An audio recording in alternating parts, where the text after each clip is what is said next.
அனைவருக்கும் தினம் ஒரு தகவல் சார்பாக இனிய வணக்கங்கள்.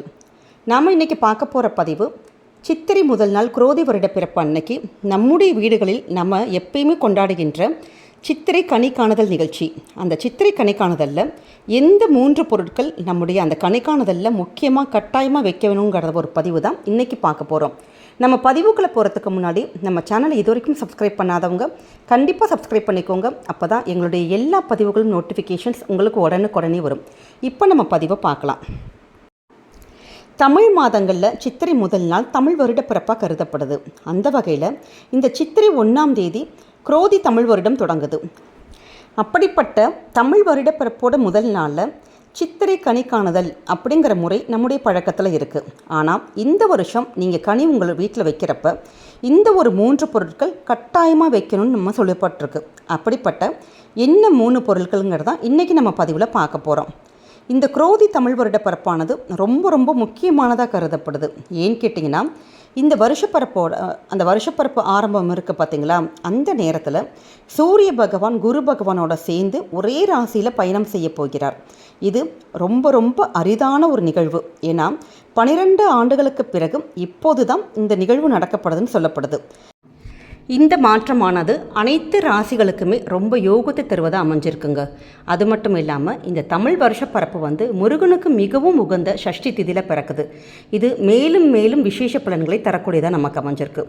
இத்தனை சிறப்பு அம்சங்கள் பொருந்திய இந்த சஷ்டி திதியில் நம்ம இந்த முறையில் கனி நம்ம வீட்டில் வச்சு காலையில் கனி நீங்கள் பார்த்தீங்கன்னா நிச்சயம் இந்த வருடம் முழுவதும் செல்வ செழிப்போடு வாழலாம்னு ஒரு சாஸ்திரத்தில் சொல்லப்பட்ட ஒரு ஐதீகம். அப்படிப்பட்ட சித்திரை முதல் நாள் கனி காணுதல் இந்த முறையானது நம்முடைய வழக்கத்தில் பல வருஷங்களாகவே இருந்துகிட்ருக்கு. அதுக்கு முதல் நாளே நம்ம என்ன பண்ணுவோம், சனிக்கிழமையே நம்ம சுவாமி ரூமில் நம்ம வீடு பூஜை அறை எல்லாமே படம் எல்லாமே ஃபுல்லாக எல்லாமே க்ளீன் பண்ணிடுவோம். க்ளீன் பண்ணி முடிச்சுட்டு நீங்கள் நல்லா சுத்தம் பண்ணிவிட்டு ராத்திரி தூங்கிறதுக்கு முன்னாடி உங்களுடைய வீட்டில் ஒரு பெரிய தாம்பாளத்தில் முக்கணிகள், அதில் முக்கியமாக இடம்பெற வேண்டியது முக்கணிகள், மா பலா வாழை. அது இல்லாமல் உங்கள்கிட்ட வேறு என்னென்ன பழங்கள் உங்களால் உங்கள் சக்திக்கு என்னென்ன வாங்க முடியுமோ அதெல்லாம் வச்சு நீங்கள் அது அந்த தாம்பாளத்தில் எடுத்து வச்சுக்கலாம். இது மட்டும் இல்லாமல் கண்டிப்பாக இடம்பெற வேண்டிய மங்கள பொருட்கள் என்னன்னு கேட்டிங்கன்னா மஞ்சளும் குங்குமமும். இது ரெண்டையுமே கண்டிப்பாக நீங்கள் இன்றைக்கி வாங்கிட்டு சுவாமி ரூமில் நீங்கள் வச்சுருங்க. அது மட்டும் இல்லாமல் சுவாமிக்கு பண்ணுறதுக்காக பூஜைக்கு ஏற்ற வாசனை மிகுந்த பூக்கள், அப்புறமேட்டு கண்டிப்பாக இனிப்பு வகைகள் இது நிச்சயமாக வைக்கணுங்க. வசதி வாய்ப்பு இருக்கிறவங்க நிறைய பேர் தங்கம் வெள்ளி நாணயங்கள் வைக்கலாம். இல்லாட்டி நம்மக்கிட்ட நீங்கள் போடாத இல்லாட்டி போட்ட ஜுவல்ஸாக இருந்தால் கூட பரவாயில்ல, நம்ம ஒரு தடவை தண்ணியில் கழுகிட்டு நீங்கள் ஜுவல்ஸ் எடுத்து வைக்கலாம். அப்புறமேட்டு ரூபாய் உங்கள்கிட்ட எவ்வளோ ரூபாய் இருக்கோ, 101 ரூபாய் 501 ரூபாய் எவ்வளோ ரூபாய் இருக்கோ அதுக்கேற்ற மாதிரி அந்த ரூபாய் கட்டு அது மாதிரி எடுத்து அதையும் நீங்கள் அங்கே சுவாமிக்கிட்ட வச்சிடலாம். இதெல்லாம் முடித்ததுக்கப்புறமேட்டு ஒரு பெரிய ஒரு நிலக்கண்ணாடியில் நீங்கள் இது எல்லாம், அதாவது நிலக்கண்ணாடியிலேருந்து நம்ம பார்க்குறப்ப இந்த பொருட்கள் எல்லாமே நமக்கு தெரியணும். இதுதான் ஒரு ஐதீகம். நம்ம தட்டில் வச்சுருக்க எல்லாமே அந்த கண்ணாடியில் தெரிகிற மாதிரி நீங்கள் பார்த்துக்கணும். காலையில் எழுந்திரிச்சோன்னே ஃபஸ்ட்டு நம்ம எப்பயுமே பெண்கள் தான் ஃபஸ்ட் நம்ம எழுந்திரிச்சு சீக்கிரமாக குளித்து இது எல்லா பொருட்களையுமே நம்ம ஃபஸ்ட்டு காலையில் எழுந்திரிச்சோன்னே பார்த்துடணும். நம்ம பார்த்து முடித்தோடனே நம்முடைய குழந்தைகள் கணவர் இவங்க எல்லாரையுமே கண்ணு மூடி இந்த கனியை சித்திரக்கனி இதை நீங்கள் பார்க்க வச்சிங்கன்னு வச்சுக்கோங்களேன். இது நீங்கள் பூஜை அறையில் வைக்கலாம், இல்லை ஹாலில் வைக்கலாம், எங்கே வேணாலும் வைக்கலாம். அப்படி நம்ம அந்த சித்திரைக்கனி கண்டோன்னா நமக்கு இந்த வருஷம் ஃபுல்லாக ரொம்ப குடும்பத்துக்கு மங்களங்களும் ஐஸ்வர்யங்களும் வருங்கிறது ஒரு ஐதீகம். அப்படிப்பட்ட அந்த சித்திரைக்கனியில் நீங்கள் கட்டாயமாக வைக்கக்கூடிய அந்த 3 பொருட்கள் தாங்க பார்க்க போகிறோம். அதில் எப்பயுமே நம்முடைய எந்த ஒரு விசேஷமாக இருக்கட்டும் அதில் முதலாவதாக இடம் பிடிச்சிருக்க பொருள் என்னன்னு கேட்டிங்கன்னா கல்லுப்பு. இந்த கல்லுப்பானது மகாலட்சுமி தாயருடைய ஒரு அம்சமாகவே கருதப்படுது. அடுத்தது பார்க்க போகிறது என்னன்னு கேட்டிங்கன்னா எண்ணெய், நெய், தயிர், பன்னீர் இதில் ஏதாச்சும் ஒன்று வைக்கலாம் சுவாமிக்கு இல்லாட்டி ஒரு கிளாஸ், அதாவது பாலுடைய ஏதாவது ஒரு பொருட்கள் நீங்கள் கண்டிப்பாக சுவாமி ரூமில் வச்சுக்கோங்க. நீங்கள் இது மட்டும் இல்லாமல் இன்னொரு பொருட்கள் என்னென்னு கேட்டிங்கன்னா நவதானியங்கிறது நீங்கள் இதுக்காக நீங்கள் தனியாக சிரமப்பட்டு நீங்கள் கடையிலலாம் வாங்க வேணாம். நம்ம வீட்டில் எப்பயுமே இருக்கும் பார்த்திங்களா, ஒரு துவரம்பருப்பாக இருக்கட்டும், இல்லை பச்சை பயிராக இருக்கட்டும், இல்லை முழு கோதுமை. நம்ம ஏற்கனவே ஒரு பதிவில் போட்டிருக்கோம், நம்ம நாளைக்கு ஒரு முழு கோதுமையில் நம்ம நிலவாசலில் ஒரு தீபம் ஒன்று வைக்கணும்னு சொல்லிட்டு.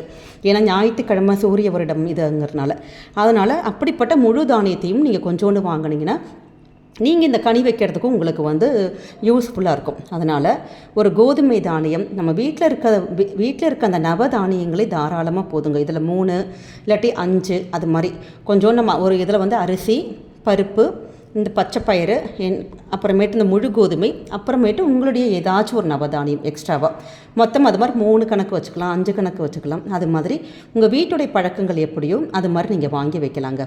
இது மாதிரி நீங்கள் இந்த கனியை நம்ம குடும்பத்தில் வச்சோன்னா நிச்சயம் அந்த வருடம் ஃபுல்லாகவே உங்களுக்கு சகல ஐஸ்வர்யங்கள் வருங்க.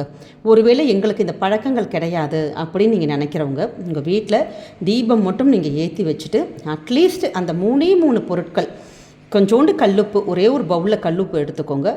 பாலில் செஞ்சப்பட்ட ஏதாவது ஒரு பொருள், ஒரு இல்லாட்டி எங்களால் எதுவுமே பாலில் நம்மளால் எதுவும் பண்ண முடியலன்னப்போ ஒரு கிளாஸ் பாலாச்சும் காய்ச்சி சுவாமிக்கிட்ட அன்றைக்கி கொஞ்சம் நாட்டு சக்கரை மட்டும் போட்டு வச்சுருங்க. அது மட்டும் இல்லாமல் நவதானியம் இல்லாட்டி கோதுமை என்ன உங்களால் முடியுமோ உங்கள் வீட்டில் இருக்கிறத வச்சு அதை மட்டும் வச்சு பண்ணி சுவாமிக்கு விளக்கேற்றி நீங்கள் பூஜை பண்ணி பாருங்களேன். நிச்சயம் உங்களுடைய இந்த வருஷம் ஃபுல்லாக ரொம்ப ரொம்ப சிறப்பாக இருக்குங்க. இதில் மாற்று கருத்தே கிடையாது. இந்த முறையானது நம்முடைய வாழ்க்கையை ரொம்ப நல்ல வளமாக்குறது மட்டும் இல்லாமல் குடும்பத்தில் செல்வ செழிப்புகள், பணம் நல்லா புழங்கிறது, மங்கள காரியங்கள் நடக்கிறது, ஏதாவது ஒரு காரிய தடைகள், முட்டுக்கட்டைகள் அது மாதிரி இருந்தால் கூட இந்த சித்திரை முதல் நாள் நம்ம பார்க்குற, அதாவது முதல் ஆரம்பமே சொல்லுவோம் பார்த்தீங்களா, ஃபஸ்ட்டு நம்ம ஆரம்பிக்கிற ஒரு இது நம்ம நல்லபடியாக ஆரம்பித்தா அந்த இது ஃபுல்லாக கண்டினியூஸாக அந்த வருஷம் ஃபுல்லாக அந்த வைப்ரேஷன் இருக்கணும். அது மாதிரி பார்க்குற விஷயங்கள் நம்ம நல்லதாக பார்த்துட்டா இந்த வருடம் ஃபுல்லாக உங்களுக்கு எல்லாமே வெற்றி தாங்க, ஏறுமுகம் தாங்க. அதனால் மறக்காமல் இந்த தமிழ் வருட பிறப்பு அன்னைக்கு காலையில் கண் விழிச்சதுமே இந்த மங்கள பொருட்கள் எல்லாமே வாங்கி நீங்கள் அதை ஃபுல்லாக சுவாமி ரூமில் வச்சு அப்படி சுவாமி கண்டிப்பாக வழிபட்டு வாங்க. நிச்சயம் செல்வ செழிப்போடு இருக்கலாங்க. நிறைய பேருக்கு டவுட் வரலாம், இது நம்ம பூஜைக்கு வச்சுட்டு நம்ம அடுத்தது இதெல்லாம் என்ன பண்ணுறதுன்னு கேட்டு. அந்த பூஜைக்கு வச்ச பொருட்கள் எல்லாமே நம்முடைய சமையலுக்கு எடுத்துக்கலாம். நீங்கள் காலையில் அன்றைக்கி ஃபுல் டே அந்த சுவாமிக்கிட்டே இருக்கட்டும். அடுத்த நாள் இது நம்ம எல்லாம் சுத்தப்படுத்துகிறப்ப நீங்கள் அங்கே வச்சுருக்க அரிசி, பருப்பு, நம்ம நவதானியங்கள் இது எல்லாமே நம்முடைய சமையலுக்கு எடுத்துக்கோங்க. இல்லாட்டி அந்த முழு கோதுமை நீங்கள் என்ன பண்ணலாம், அடுத்த நாள் கொஞ்சம் நம்ம தண்ணியில் கூட ஊற வச்சு நம்ம பறவைகளுக்கு தானமாக கொடுத்தா அது இன்னும் கூடுதல் விசேஷமாக இருக்குங்க.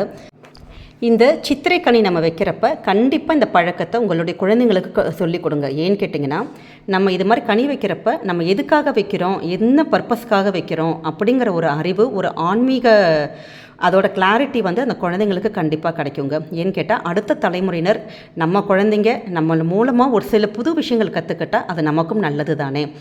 இது மாதிரி இந்த மாதிரி சித்திரைக்கனி நீங்கள் வச்சு உங்கள் குடும்பத்தில் நிச்சயம் ஐஸ்வர்யங்களும் மங்களங்களும் கிடைக்கணும்னு சொல்லிட்டு நாங்களும் இறைவனை பிரார்த்திக்கிறோம்.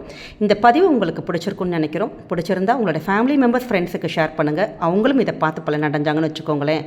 அந்த புண்ணியங்கள் நிச்சயம் உங்கள் குடும்பத்தை தாங்க பேசிடும். மீண்டும் வேறொரு நல்ல பதிவோடு சந்திக்கிறோம். நம்ம சேனலை இது வரைக்கும் சப்ஸ்கிரைப் பண்ணாதவங்க கண்டிப்பாக சப்ஸ்கிரைப் பண்ணிக்கோங்க. அப்போ தான் எங்களுடைய எல்லா பதிவுகள் நோட்டிஃபிகேஷன்ஸ் உங்களுக்கு உடனே வரும். உங்களுடைய ஆதரவும் சப்போர்ட்டும் நிச்சயம் எங்களுக்கு தேவை. மீண்டும் வேறொரு நல்ல பதிவோடு சந்திக்கும் வரை உங்களிடமிருந்து விடைபெறுவது தினம் ஒரு தகவல். நன்றி, வணக்கம்.